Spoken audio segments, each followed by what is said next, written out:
आज के शो में मैं तो मेरिट की बात कर रहा था, इमरान खान का एक और यू टर्न।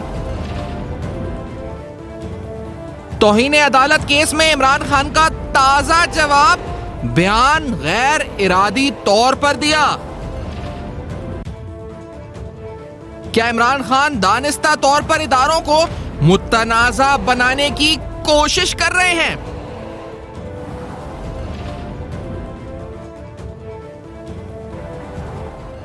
अस्सलाम वालेकुम। पस पर्दा हकायक सनसनीखेज इंकशाफात प्रोग्राम बेनकाब, मैं हूं आपके साथ सिफान खान। नाज़रीन, इमरान खान साहब एक बयान देते हैं, इंस्टीट्यूशन को अटैक करते हैं, उसके बाद उस बयान की वजाहतें उनकी पार्टी और उनके लीडर और फिर वो खुद देने की कोशिश करते हैं। उन्होंने अफवाज पाकिस्तान में आर्मी चीफ की अपॉइंटमेंट को स्कैंडलाइज पॉलिटिसाइज करने की अपनी स्टेटमेंट में भरपूर कोशिश की फैसलाबाद जलसे में। जब उस पर नोटिस हुआ उस बयान के बाद, उन्होंने कहा कि उसकी वजाहत कल के जलसे में करेंगे। पहले उन्होंने अपनी ट्वीट में यह कहा कि इस बयान को तोड़ मरोड़ कर पीडीएम या पीडीएम के लोग कोशिश ये कर रहे हैं कि इमरान खान और इंस्टीट्यूशंस के दरमियान कुछ टकरार का माहौल बनाने की कोशिश ये लोग यानी ऑपोजिशन या गवर्नमेंट है वो कर रही है। लेकिन उसके बाद जब वो उन्होंने कल तकरीर करी तो उन्होंने कहा कि उनका मकसद या उन्होंने जो क्रिटिसिज्म किया आर्मी पे वो कंस्ट्रक्टिव थी और वो तो मेरिट की बात कर रहे थे। यानी उन्होंने एक तरह से पूरा अपना जो उन्होंने मुहिब्बे वतन होना चाहिए आर्मी चीफ और ये होना चाहिए, वो सब पलट के उन्होंने कह दिया कि वो तो आर्मी चीफ की अपॉइंटमेंट ऑन मेरिट की बात कर रहे थे। आज इस्लामाबाद हाई कोर्ट में इमरान खान साहब ने फ्रेश ताज़ा जवाब जमा कराया तौहीन अदालत केस, इसमें उन्होंने खातून जज को धमकी दी थी।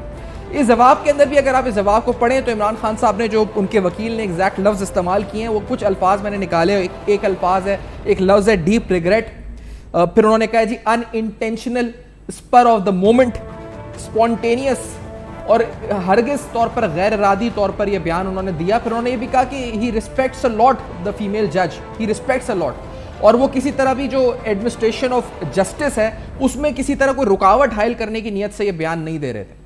उन्होंने रिग्रेट भी कर दी, अनइंटेंशनल भी कह दिया, स्पर ऑफ द मोमेंट भी कह दिया, सब कुछ कह दिया। और इससे पहले इस्लामाबाद हाई कोर्ट उनको ये मौका दे चुका था कि दोबारा जवाब जमा कराएं, लेकिन लग ये रहा है बज़ाहिर कि उन्होंने पूरी कोशिश की कि इस पर भी वो यू टर्न लेके ये साबित कर सकें कि ये एक अटैक नहीं था, यानी calculated attack on a respected institution और अ रिस्पेक्टेड जज नहीं था, बल्कि it was a spontaneous and spur of the moment में उन्होंने वो बयान दे दिया।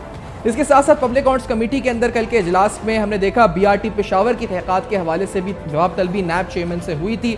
साथ साथ दीगर अहम जो इन्वेस्टिगेशंस हैं, जैसे हेलीकॉप्टर केस जिसमें तकरीबन 70 मिलियन की पेमेंट है इमरान खान साहब पर, वो और इसके साथ साथ दीगर इंपॉर्टेंट केसेस की डेवलपमेंट भी कल पब्लिक अकाउंट्स कमेटी ने। मोने सलाई साहब पर तहक़ीक़ात बंद होने के हवाले से भी सवालात हुए थे। मिसद शेख रोहेल असगर साहब नून लीग के सीनियर रहनुमा मेंबर कौमी असेंबली पब्लिक अकाउंट्स कमेटी के मेंबर साथ प्रोग्राम में मौजूद हैं। शेख साहब, आप पहले फरमाइएगा, ये क्या दानिस्ता तौर पर हो रहा है? पहले कुछ कहना, फिर कहना कंस्ट्रक्टिव क्रिटिसिज्म थी, फिर कहना कि I was speaking about merit, तो ये क्या इमरान खान साहब साबित करना क्या चाह रहे हैं? आप क्या समझ रहे हैं शेख साहब? बिस्मिल्लाहिर्रहमानिर्रहीम, बहुत शुक्रिया आपका। मैं आपकी बातें सुन रहा था। इसको तो मैं यही सिर्फ कहूँगा कि अपनी ख्वाहिशात पे काबू नहीं पा सकते।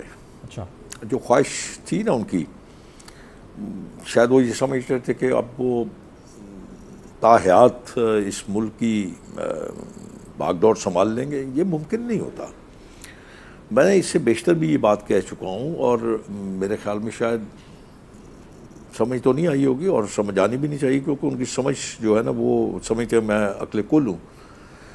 देखिए, बात यह है कि मैं ज़ाती तौर पे कोई सारे इंस्टीट्यूशन से कोई राज़ी नहीं हूँ, लेकिन इसका मतलब ये नहीं है कि मिन हासिल इंस्टीट्यूशन, एक अपना अदारा जो आपका अपना अदारा है, एक वाहिद ऐसा अदारा है जो आपके लिए अपनी जानों की कुर्बानियाँ देता है। पुलिस भी है, रेंजर्स भी है और बहुत सारे अदारे हैं जो मतलब इस मामले में बढ़ चढ़ के। लेकिन अब देखिए ना, अब सैलाब आया तो फिर वो आपसे 2 कदम आगे। तो इसलिए इस अदारे को आप खुदा के लिए अपनी ख्वाहिश की भींट ना चढ़ाएं। आप अगर आप ये समझते हैं कि आप एक बयान देने के बाद आप उससे हट जाएंगे, तो अब वो ज़माना थोड़ी है जब वो आप प्रिंट मीडिया होता था, आप बयान देते थे, दूसरे दिन आप कहते थे मेरा बयान जो है उसको हक़ाइक़ से हट के पेश कर दिया गया या छाप दिया गया। अब तो ऐसा नहीं है। अब तो उसकी हर चीज़ की जो भी अल्फाज आप अदा करते हैं उसका रिकॉर्ड आपके पास रह जाता है और वो फिर बचता रहता है। फिर उसकी बाज़गश फिर सुनाई देती रहती है। इसीलिए देखें ना, आपके उस इंस्टीट्यूशन के एक अदारे, उस इंस्टीट्यूशन के एक हिस्से को आके ये बात कहनी पड़ी। अब यह मुमकिन नहीं होता ना, अगर अब आप एक समझते हैं कि आप एक शख्स के साथ आप बहुत ज़्यादा कंफर्टेबल हैं और वो शख्स जो है अगर बन जाएगा चीफ ऑफ आर्मी स्टाफ तो वो आपको फैसिलिटेट कर देगा, ऐसा नहीं होता। खुदा के लिए अपनी अक्ल पे ज़रा थोड़ा सा गौर कर लीजिए। इंस्टीट्यूशन अपनी पॉलिसीज़ को टो करता है। ऐसा कहीं नहीं होता कि भाई इंस्टीट्यूशन आपके ज़ाती को मुलाजिम बन गया, नहीं, वो स्टेट के मुलाजिम होते हैं, वो स्टेट की पॉलिसी को टो करते हैं, आपकी ज़ाती पॉलिसीज़ को टो नहीं करते। और इस तरह की बातें कर देना, खैर वो अक्सर करते रहते हैं। उनको ना तो खुदा का खौफ है, ना खुदा के नबी का खौफ है, और ना इस अवाम का को उनको मेरे ख्याल में दर्द है। सारी दुनिया पीट रही है, दुनिया आपकी मदद कर रही है, दुनिया आपकी मदद कर रही है। जो लोग शायद आपके साथ खड़े होना पसंद नहीं करते, वो भी इस आफत के वक्त आपके साथ खड़े हैं, और आप अपने जलसे किए जा रहे हैं, आप अपने जलसों पे खर्चा किए जा रहे हैं। आप बेकार वही बात जो पहले दिन थी वही बात आज है। जो बातें आप मतलब 2014 में कर रहे थे वही आप 2022 में कर रहे हैं। और कोई नई बात आप मुझे बता दीजिए, कोई नई बात उन्होंने की हो, कौम की इस्लाह की बात की हो, कौम के बेहतर मुस्तकबिल की बात की हो, पाकिस्तान को मजबूत करने की बात की हो, पाकिस्तान के इदारों को मजबूत करने की बात की हो। बस वो समझते हैं कि इस मुल्क के पाकिस्तान में 24 करोड़ अवाम हो गए होंगे, 24 करोड़ अवाम को निकाल दीजिए और एक फ़र्द वाहिद, वही सब नेक है, नेक भी है, चलन भी उसका बहुत अच्छा है, वो बहुत ऑनेस्ट भी है, दयानतदार कह लीजिए। वो तो वो जो चीफ जस्टिस है वो उसको सर्टिफिकेट देगा ना दयानतदारी का, और आहिस्ता आहिस्ता हर चीज़ खुलती जा रही है। मुझे असल पे, मैं एक और बात आपसे अर्ज़ कर दूं, मुझे अफसोस उनकी बातों पे नहीं है, मुझे अफसोस उन लोगों पे है जो लोग उनकी बातें सुनने जाते हैं, जो लोग उनकी उस बातों पे सद धुनते हैं, नारे लगाते हैं। यार कमाल है, मैं मेरी अक्ल समझ से बाहर है। और अगर आप ये समझते हैं कि आप 10-20 हज़ार का मजमा इकट्ठा करके आप इस मुल्क की तकदीर को बदल देंगे, या आप इस मुल्क के निज़ाम को बदल देंगे, आप इस मुल्क में जब चाहेंगे आप इंस्टीट्यूशन का हेड ऑफ इंस्टीट्यूशन तैनात कर देंगे, ऐसा नहीं होता यार। कोई भी कर सकता है। फिर ये तो फिर एक अच्छा ये बताएं ना, क्योंकि ये जो बयान उन्होंने दिया है, मैं जिस तरह कहा कि उन्होंने, आप कह रहे हैं कि एक बयान है जो आ गया सामने, फिर उस बयान के बाद उससे पलट जाना या कहना कि मेरा मकसद ये नहीं था। जो डैमेज उन्होंने करना था, यानी एक तरह से मुतनाज़ा इस पूरे प्रोसेस को बनाना था, वो उन्होंने किया, यानी इस बयान को देकर।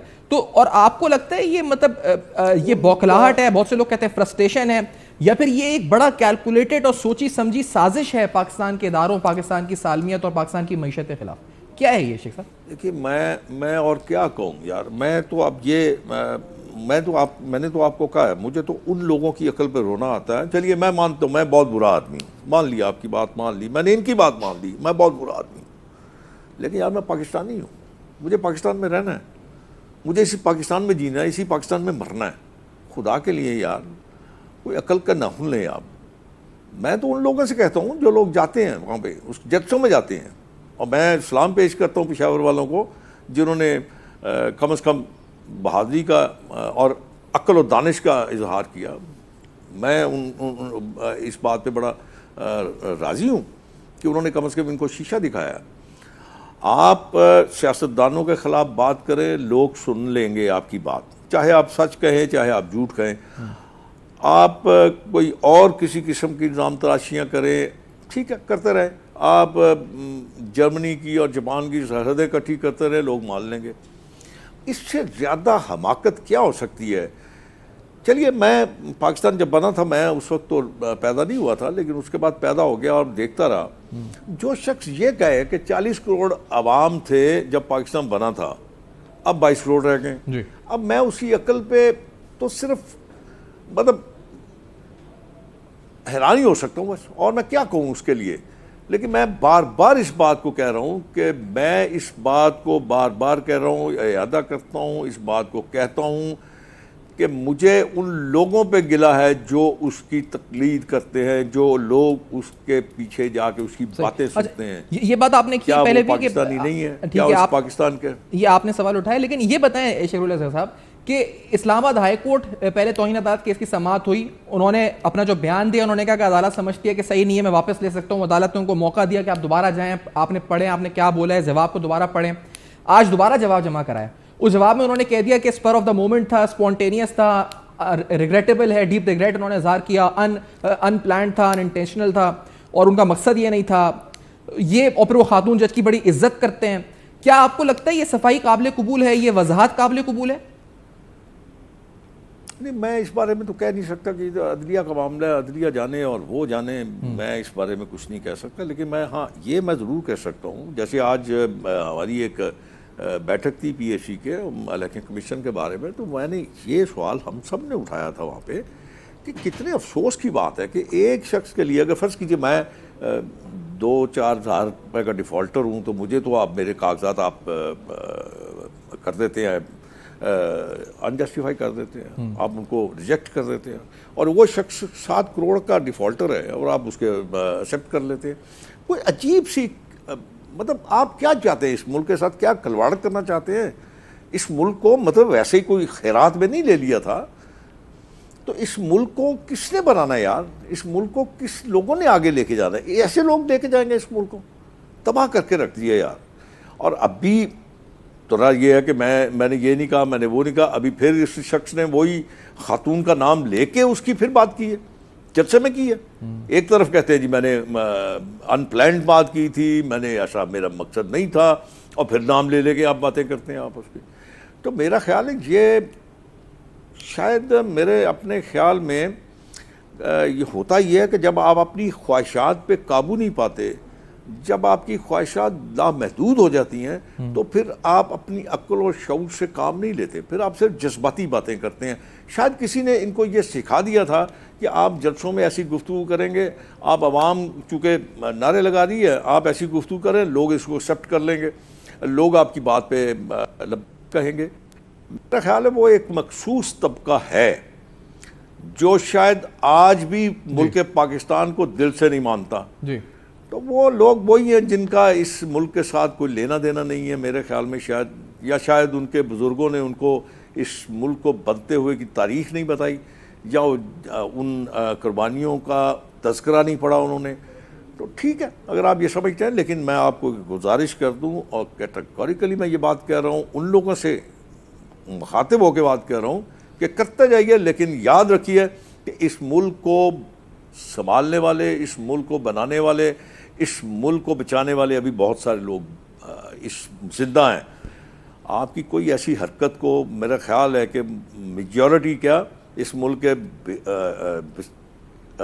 बेशतर अवाम जो है वो आपकी इस कोशिश को कामयाब नहीं होने देंगे। अच्छा शेख साहब, मुझे अगर इजाज़त दें, मैं ब्रेक एक लेनी है मुझे, अगर इजाज़त वगैरह उसके बाद आप हों हमारे साथ, तो पब्लिक अकाउंट्स कमेटी के ज़रूर बात आपसे कर सकें अगर हो सके। इस ब्रेक के बाद नाज़रीन आते हैं हमारे साथ रहें।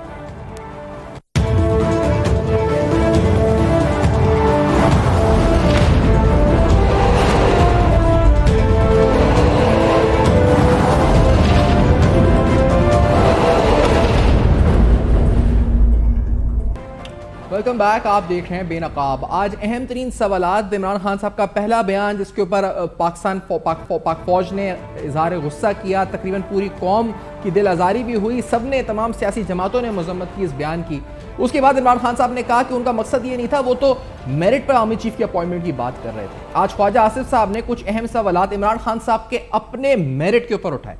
क्या कहा ख्वाजा आसिफ साहब ने कि क्या इमरान खान साहब बतौर प्रेशर उनकी अपॉइंटमेंट जो थी, जिसमें उस्मान बुज़दार और दीगर अपॉइंटमेंट्स थी, क्या वो अपॉइंटमेंट्स मेरिट पर थी? Let's hear this, Khawaja Asif साहब ने क्या कहा। बताएं इमरान खान साहब कि कब मेरिट के ऊपर पाकिस्तान आर्मी में अपॉइंटमेंट्स नहीं हुई। हमारी जो लास्ट अपॉइंटमेंट है मौजूदा आर्मी चीफ की, उसको इन्होंने इंडोर्स किया हुआ है। मेरा ख्याल है कि 3 साल में उन्होंने जितनी आर्मी चीफ की, मौजूदा आर्मी चीफ की जो है तारीफें की हैं, शायद ही किसी और की तारीफ की हो। यहां तक कि ये खुद मीटिंग में नहीं आते थे, बड़ी बड़ी इंपॉर्टेंट मीटिंग्स होती थी, आपको भी पता है, जिनको आर्मी चीफ जो है वो चेयर करते थे। इमरान खान साहब गायब होते थे। कॉन्फिडेंस का ये आलम था कि वो अपनी जगह पॉलिटिकल मीटिंग्स जो थी या सिक्योरिटी ब्रीफिंग्स जो थी वो आर्मी चीफ के हवाले होते थे। इसी तरह ख्वाजा आसिफ साहब ने मेरिट के ऊपर जो सवाल उठाए, ये नाज़रीन सुने कि क्या कहा आज वज़ीर दिफा ने इस प्रेस कॉन्फ्रेंस में। Let's get this. बुजदार की अपॉइंटमेंट मेरिट की थी या मौजूदा केपी का जो चीफ मिनिस्टर है वो मेरिट पे है? कौन सी चीज है जो वो मेरिट पे उन्होंने की है? बीआरटी की जो इंक्वायरी है वो दफन करा दी, क्या वो मेरिट था? तोशा खाना के मुताल्लिक बात नहीं करते, कहते हैं हीरे सस्ते हैं, वो मेरिट है? 180 मिलियन पाउंड जो नेशनल क्राइम एजेंसी बरतानिया ने यहां पे भिजवाया, उनके लेटर पे सिर्फ सुप्रीम कोर्ट लिखा हुआ है। किसने लिखवाया और वो किसके अकाउंट में गया, आप सबको पता है। वो बैरिया टाउन की लाइबिलिटी के अकाउंट में चला गया पैसा। वो क्यों चला गया? सुहावे में जमीन ली गई, उस पर कोई यूनिवर्सिटी नहीं है, 38 उसमें जो है स्टूडेंट्स पढ़ते हैं, वो मेरिट है? नाज़रीन, इसी तरह से आज पब्लिक अकाउंट्स कमेटी का इजलास जब हुआ, उस इजलास में भी बीआरटी का जिक्र ख्वाजा आसिफ साहब कर रहे थे। इस मंसूबे पर होने वाली नैब इन्वेस्टिगेशन पर सवाल पब्लिक अकाउंट्स कमेटी के मेंबर्स ने उठाए कि आखिरकार ये इन्वेस्टिगेशन चेयरमैन नैब से पूछा कि उसकी क्या स्टेटस है, उसकी तहकीकात का।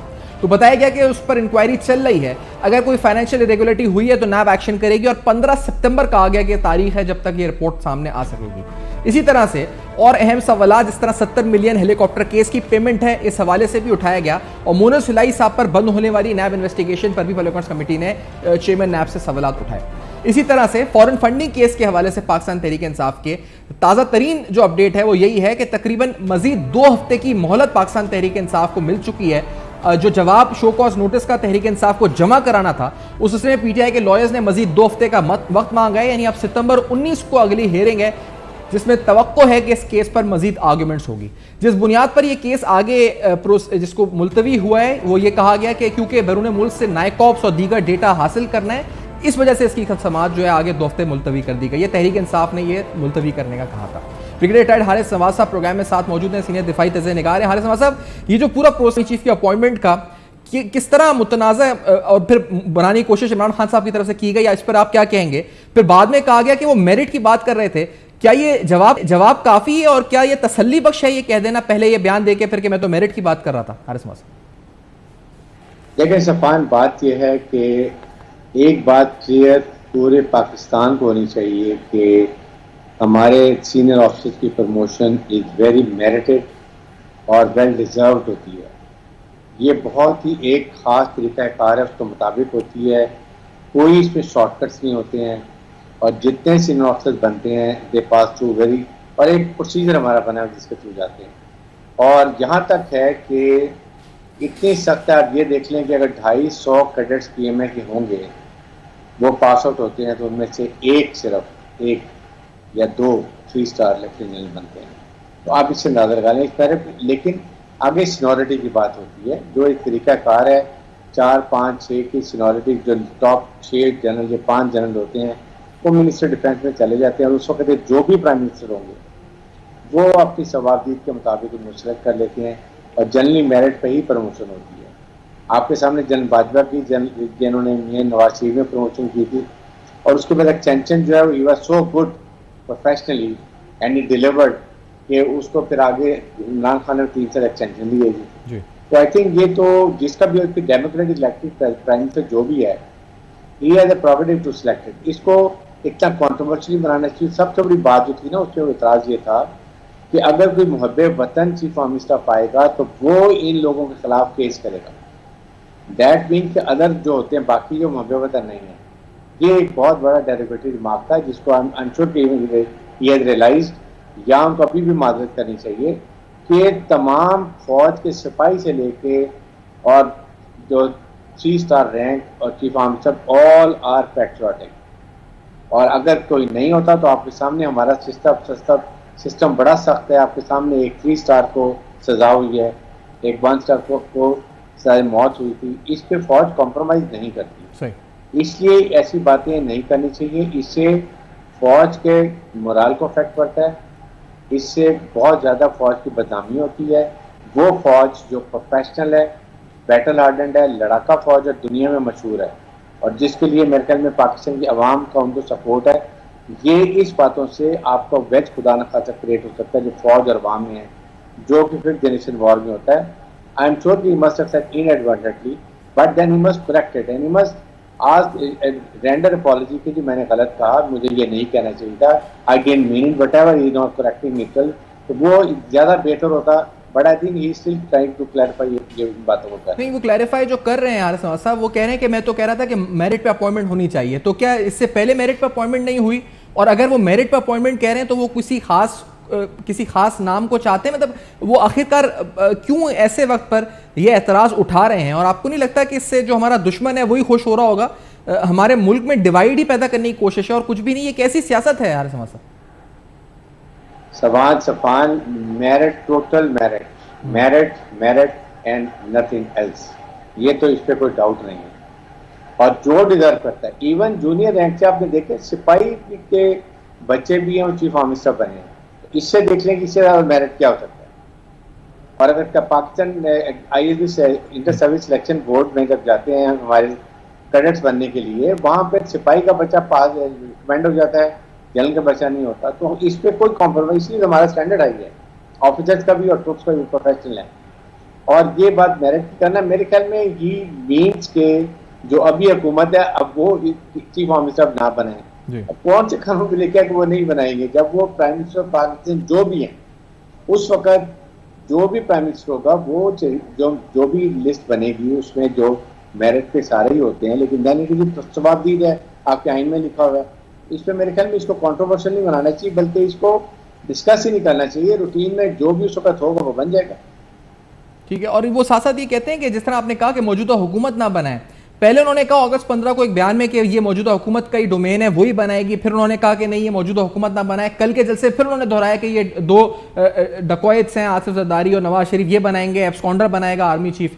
तो वो जो एतराज़ कर रहे हैं, ये आपको लगता है इसकी कोई ग्राउंड है, कोई जस्टिफिकेशन है? और कितना मुश्किल वो अपनी पार्टी और अपनी सियासत के लिए कर रहे हैं? क्या आपको नहीं लगता कि उनसे कौम बदल हो जाएगी इस तरह के बयान देने की वजह से? बिल्कुल। और देखें, एक्स प्राइम मिनिस्टर पाकिस्तान को जो बात करते हैं बड़ी मैय्यद रिस्पॉन्स होनी चाहिए, सोच समझ के बात करनी चाहिए। और सेकंड एक बात याद रखें, जो चीफ आर्मी स्टाफ बनता है, जो भी बनता है, वो उसके बाद किसी इंडिविजुअल को सर्व नहीं करता, वो पाकिस्तान के अवाम का और पाकिस्तान का चीफ आर्मी स्टाफ होता है। वो आइन और कानून के मुताबिक चलता है, और जो हुकूमत वक्त जो आइन और कानून के मुताबिक उनको टास्क करती है वो उसको पूरा करते हैं। बाकी with in training of troops, operation readiness, welfare of troops, अपनी मिलिट्री ट्रेनिंग इसके लिए करते हैं। जल्दबाजवा तो वैसे भी बहुत ज़्यादा आपने देखा कि चाहे फ्लड्स हों या आपने बाहर फॉरेन की पैसों की शॉर्टेज हुई है, जिसका भी मैशत कमज़ोर है, हर एक से जाके वॉलंटरी बात करते हैं, लोग उनकी रिस्पेक्ट करते हैं, रिकॉर्ड करते हैं। इवन पोलिटिकल गवर्नमेंट फॉरेन की और मिलिट्री टू मिलिट्री कॉन्टैक्ट की एंड लॉट ऑफ रिस्पेक्ट, और इसीलिए उनको उनकी बात सुनी जाती है। और इसीलिए इमरान खान ने खुद उनकी बहुत तारीफें की हैं। आपको याद होगा कि जी ये मेरे से बहुत साक्षी हैं, हम एक पेज में हैं। इस स्टेज पे आई थिंक ऐसी बातें करना मुनासिब नहीं। सही है। Let's take a break. Hazir साहब का बहुत शुक्रिया, आपने प्रोग्राम में ज्वाइन किया। नाज़रीन, ब्रेक पे आते हैं तो कुछ और अहम सवालात, सैलाब के नुकसानात और इस वक्त ऐसी सियासत जिससे मुल्क को और मुल्की इदारों को नुकसान पहुंचाया जा रहा है, इस पर मजीद गुफ्तगू और हम करेंगे कुछ हक़ाइक़ बेनकाब। इस ब्रेक के बाद हमारे साथ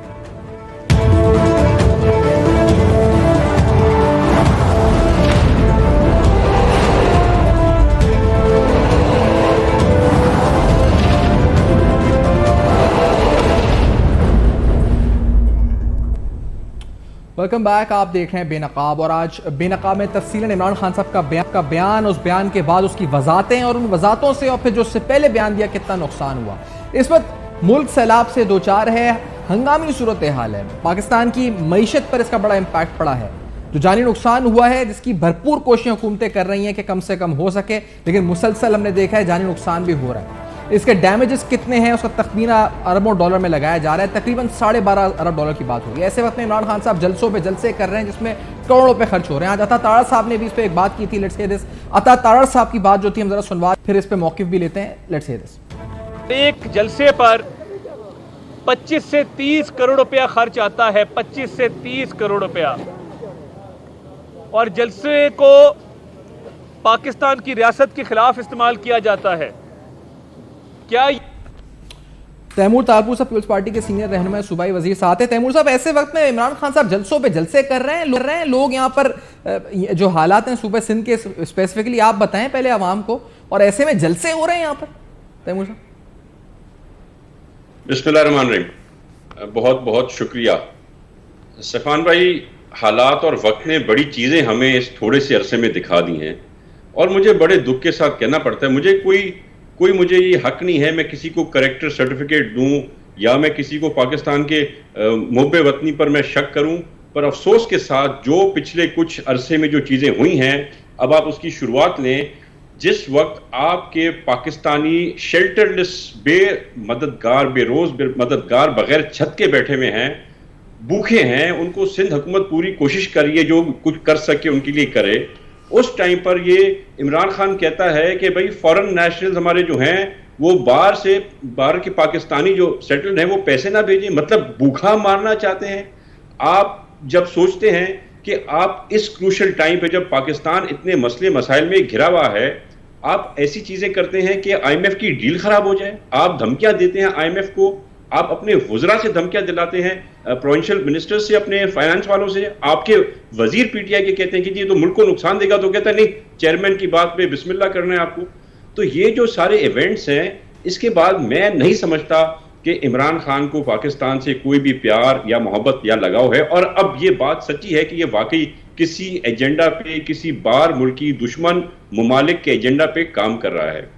आप जिस वक्त पर ये 20-20 करोड़ का खर्चा कर रहे हैं हर रोज एक जलसे पे, अगर आप इसका 25% भी उन लोगों को दे दे जो आज सैलाब में मुतासिर है, तो आप सोच नहीं सकते सुल्तान में, क्योंकि मैं जाता हूं, मैं अपने इलाके में अपने लोगों के साथ हूं, लोग हम पे नाराज भी हैं, लोग हमसे गिला भी करते हैं। वक्त क्योंकि काम पे बहुत ही कम किल्लत थी, वक्त की आपसे बात कम हो सकी, आप डिटेल नशिस्त जरूर इंशाल्लाह करेंगे। और आपने जैसा कहा नाज़रीन, let we have to wind it up here. मैं तैमूर तारपुर साहब का बहुत शुक्रिया अदा करूंगा, शेख वहील असगर साहब का, और साथ साथ ब्रिगेडियर हारिस नवाज का जिन्होंने प्रोग्राम में ज्वाइन किया। इमरान खान साहब के बयान